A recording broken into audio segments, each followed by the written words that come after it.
Queria chamar agora, então, a promotora de justiça, Sandra Lúcia Garcia Massude, que é assessora do Centro de Apoio Operacional de Direitos Humanos e Sociais do Ministério Público do Estado de São Paulo, coordenadora da equipe multiprofissional do Ministério Público do Estado de São Paulo, vice-presidente da Comissão de Direitos da Pessoa com Deficiência Idosa do Grupo Nacional de Direitos Humanos, mestranda em Direito Constitucional pela PUC São Paulo e especialista em Justiça Constitucional e Tutela Jurisdicional de Direitos pela Universidade de Pisa, na Itália. Obrigada.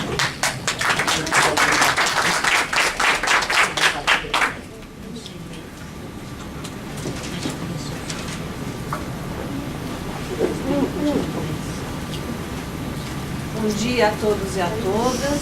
Bom dia. Bom dia. Bom dia a todos e a todas. É um prazer imenso estar novamente aqui na Defensoria Pública do Estado de São Paulo. Agradeço o convite da FIPESP para participar desse seminário. Cumprimento todos que já estiveram aqui na mesa, em nome da doutora Renata de Brissac, por quem eu nutro um grande valor e admiração. O trabalho dela é extremamente sério. Nós temos nos conhecido cada vez mais com o passar do tempo e encontrando muitos caminhos que seguimos juntas e pensamentos em conjunto. Me coube a essa mesa falar sobre a capacitação dos professores e a barreira atitudinal. Diante da apresentação das duas professoras que me antecederam em relação à capacitação, eu não me sinto tão capaz assim para falar. Posso falar aqui como profissional do direito sobre legislação, que com certeza vocês já conhecem, pelo menos quem é da área da educação. Como o público é variado, eu vou mencionar. Não fiz uma apresentação em PowerPoint para vocês hoje, porque desde que eu comecei a trabalhar nessa área e desde que comecei a falar sobre educação inclusiva, que aliás é a parte que eu mais gosto, eu percebi, eu sou promotora de justiça há 18 anos, né? Então nós profissionais do direito, um juridiquês, né? Temos um jeito de falar, temos uma maneira de pensar, temos os nossos ícones, os nossos doutrinadores.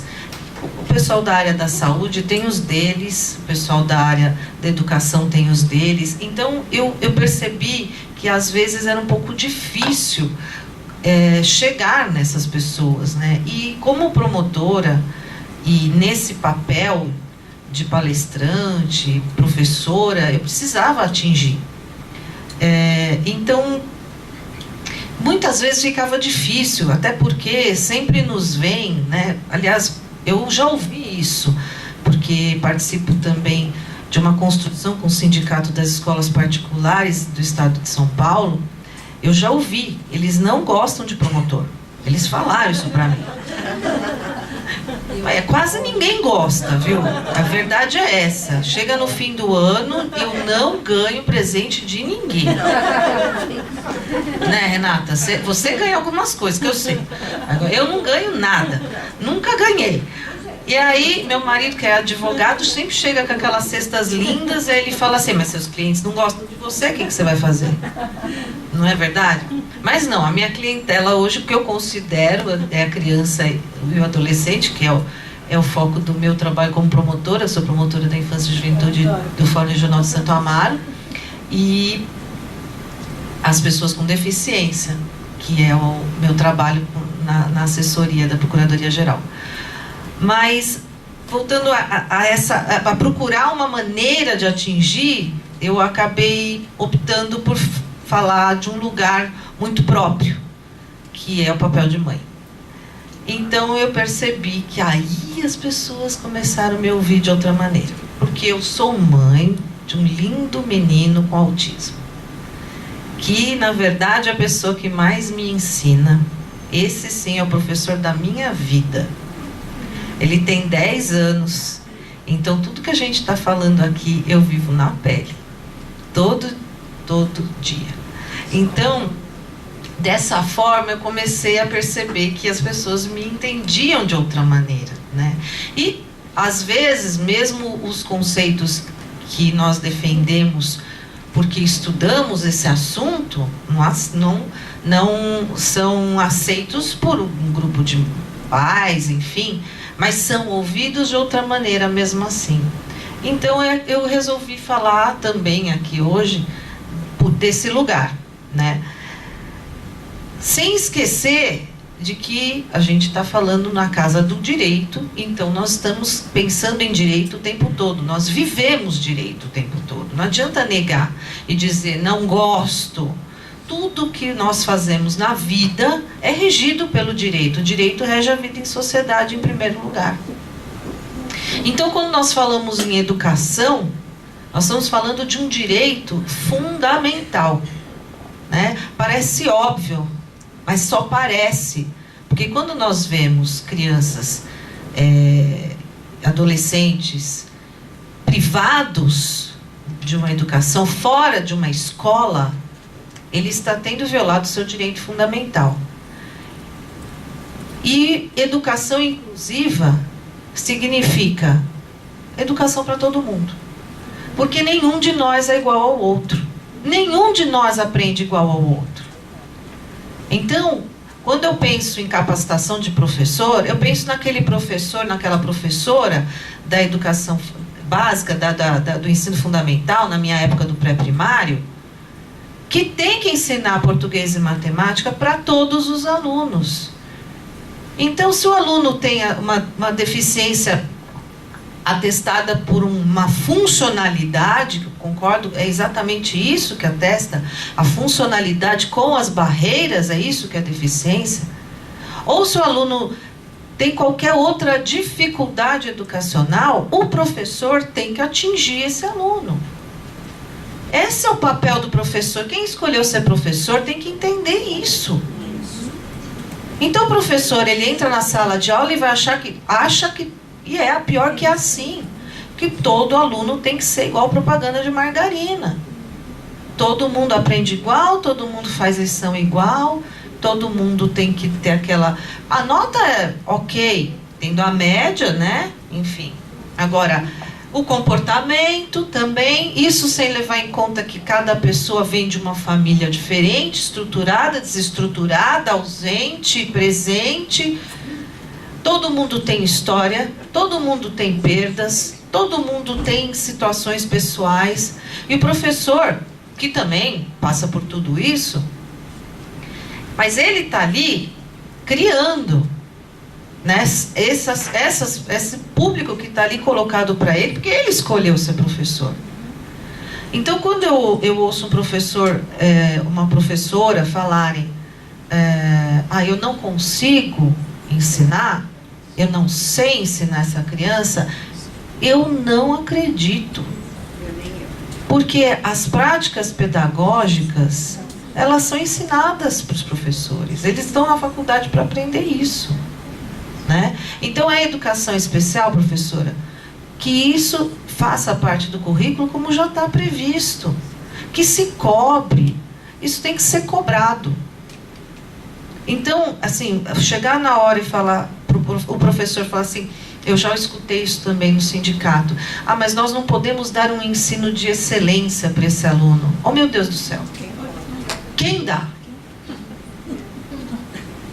Porque isso também é tudo muito relativo. Quando eu pergunto para os pais, né, mães, o que vocês esperam dos seus filhos com autismo? Cada uma vai responder uma coisa diferente. Aí eu posso dizer para vocês o que eu espero do meu. Eu quero que meu filho seja independente e feliz.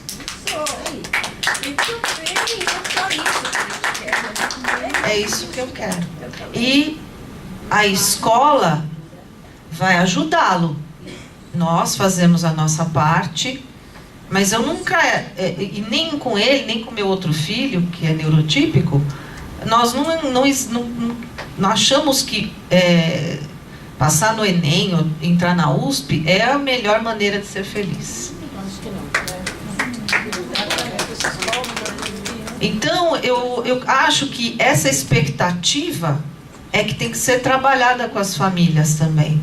Eu acho que existe também um abismo entre a escola e a família. Uma das coisas que eu mais ouço, embora eu não esteja na execução, ou seja, não esteja na promotoria, porque sou assessora, eu não deixei de atender as mães com autismo, porque é isso que eu faço, é a minha vida. E muitas vezes a única coisa que elas precisam é de um abraço, porque eu não posso fazer mais nada. Então, o que a gente ouve? Às vezes muitos maus tratos em relação à família. O professor não conversa, já parte do pressuposto que está sendo muito cobrado, que aquela situação é constrangedora para ele. Eu oriento, e como eu faço comigo mesmo, porque eu vou falar para vocês, meu filho está numa escola particular, mas às vezes eu respiro 10 vezes antes de ir para lá. Porque eu já cheguei a ser chamada pela escola porque ele levou um brinquedo num dia que não era do brinquedo. Meu filho tem 10 anos, é autista clássico. Então, o fato dele socializar com outras crianças, para a gente, é motivo de muita alegria. E é uma barreira vencida. E me ligam porque ele levou um brinquedo no dia que não era para levar. Daí eu fui lá. Falei, escuta. Não, mãe, sabe o que é? Aqui as outras crianças não podem levar nesse dia. Aí eu vou contar a história para vocês porque é interessante. Era dia 31 de julho, dia 31 de julho era uma segunda-feira. E as aulas voltaram no dia 31 de julho. E ele falou para mim, não, é férias. Não, mamãe, é férias porque é julho. Falei, não, filho, começa hoje as aulas. Não, é férias. Então, para ele aceitar, porque é coisa de autista. Eles põem aquela coisa na cabeça. Então, você vai, conversa, é julho, é férias. Não, vai começar as aulas. Então, eu posso levar um brinquedo? Falei, pode. Hoje você leva. Com certeza eles vão retomar. E vai ser mais tranquilo. Aí me ligam. Aí eu tenho que ir lá, largar tudo que eu estou fazendo para falar assim, escuta. Aí não, mas acontece que as outras crianças não podem levar o brinquedo, né? Então a gente tem que tratar igual. Meu pai. E tratar igual é você reconhecer as diferenças. Ele é uma criança que ele tem que ser compreendido nas necessidades dele. Não, mas é que nós não podemos fazer essa diferenciação. E depois outra, esse brinquedo não é apropriado para a idade deles. Eu falei, não é. Eu falei, só que é o que ele consegue jogar. E você sabe que a gente está muito feliz porque faz pouco tempo que ele consegue jogar contra a criança esse brinquedo. Mas nós não podemos oferecer um brinquedo que não é apropriado para a idade. Então, vejam, isso se chama barreira atitudinal. Só não viram que julho é férias. Pois é. É o principal. É o principal, pois é. E aí a gente tem que explicar para essa criança que ele não pode levar naquele dia, porque é o primeiro dia de aula, é uma criança que já está no 4º ano, e ele acompanha, ele não está atrasado, não foi atrasado, ele acompanha, com muito custo ali a gente vai fazendo as adaptações, e vai conversando e colaborando com a escola, enfim. Mas tem professor que põe barreira. E o pior é achar que sabe tudo. Então é aí que eu vejo, isso não, olha, vejam, eu sou promotora e estou lá, imagine os pais que não conseguem nem chegar na escola porque nem são atendidos. Então eu vejo essa questão de você pode dar toda a melhor capacitação para o professor. Se ele não entender que esse ser humano é igual a todos os outros, e que igual a todos os outros ele também é diferente de todos os outros, não vai adiantar nada. Então, por que eu acho que tudo isso que a gente está falando aqui é importante? Mais do que falar em lei, em direito, mais do que falar em números, né? É replicar. E contar histórias. E vamos falando. E continuamos falando, e continuamos mostrando. E hoje eu já me sinto muito melhor, porque a inclusão ela é demorada mesmo, a gente tem que ter muita paciência.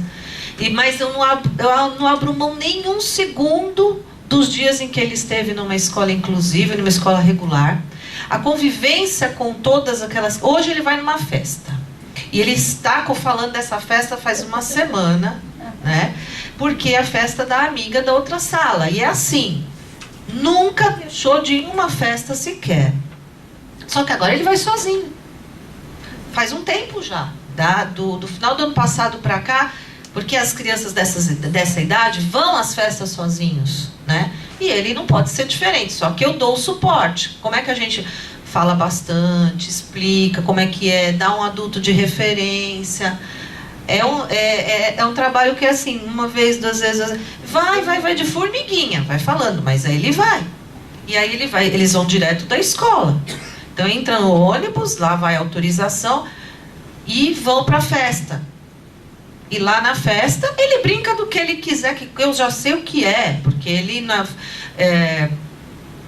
tem aqueles brinquedos que tem os movimentos sensoriais que trazem mais conforto para ele, né? Mas ele está na festa e todas as crianças gostam dele, querem ele, os pais. Então, assim, com relação a isso, eu só tive um problema com relação à paz, mas eu não abro mão nenhum segundo. Essa convivência, essa vivência, por que eu disse logo que eu comecei a falar?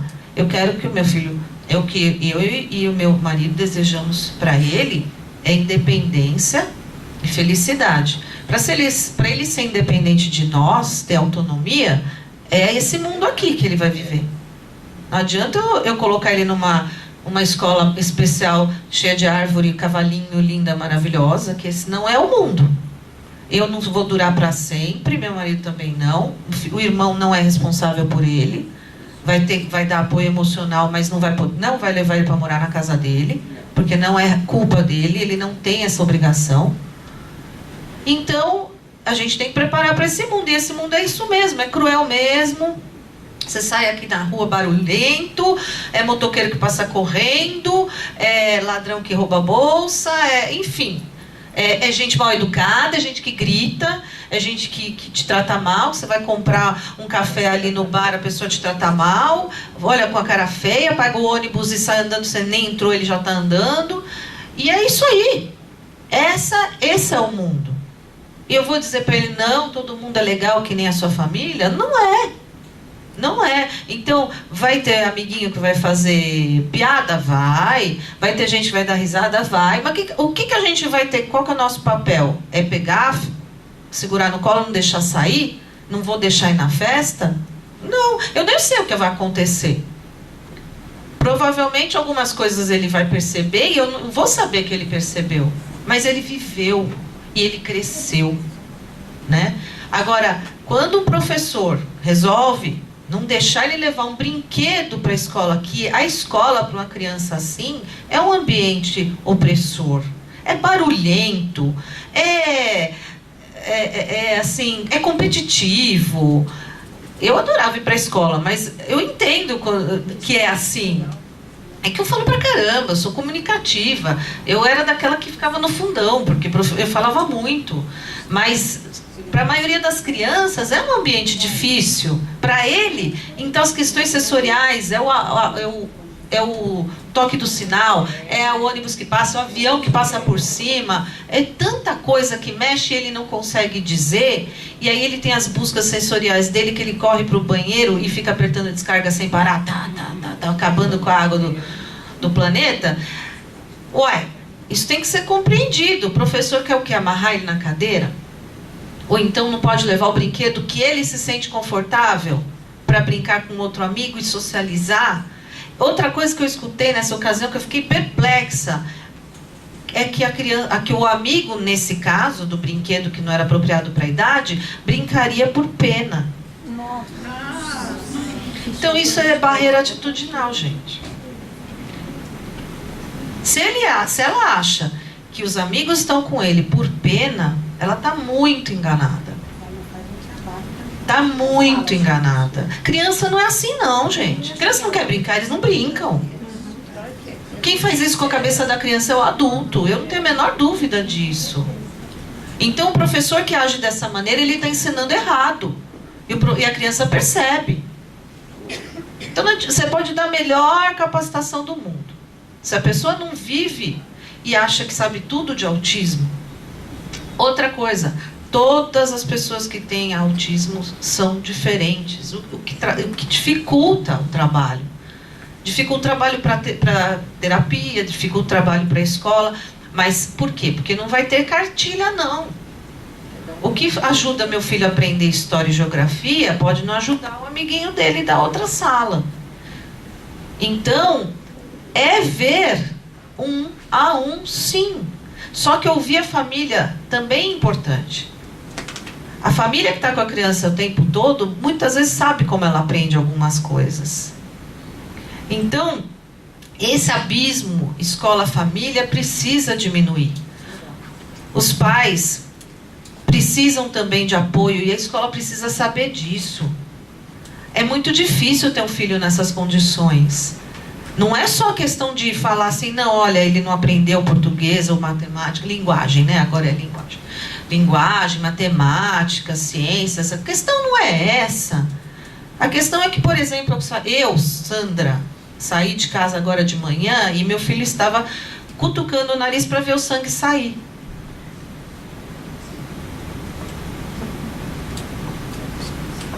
E a gente sente como? Estava falando muitas vezes, eu falo com ele, uso alguns recursos como mãe, mas eu falei, eu vou trabalhar. E ele, provavelmente, ele não gostou, porque eu trabalhei domingo, trabalhei ontem, trabalhei hoje, saí cedo, e ele não gostou. E falou para mim, só de noite, mamãe? É, filho, só de noite. E ele vai lá e faz essas coisas, porque sabe que me chama a atenção, mexe comigo. É uma suposição, pode até não ser isso, pode ser até que ele esteja curtindo ver de onde sai o sangue. Mas a gente vive isso, viu? Então, isso e por muito mais, né?